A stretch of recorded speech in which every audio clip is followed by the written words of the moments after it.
Ulah adean ku kuda beureum.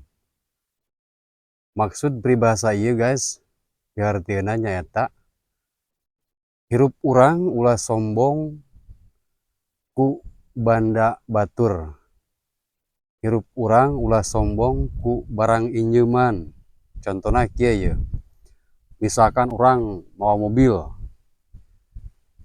atawa motor atawa naon wae nya, heg ka batur teh ditemong-temong, dibeja-beja. Padahal eta barang teh barang meunang nginjeum. Tah eta disebutna ku peribahasana nyaeta adean ku kuda beureum.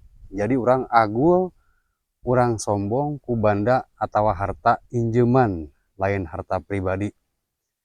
Matak hirup mah nya mendingan agul atawa bangga ku barang sorangan walaupun cuman pangaboga teh teu jiga batur, tapi banda anu sorangan lain injeuman, mending keneh kitu guys nya.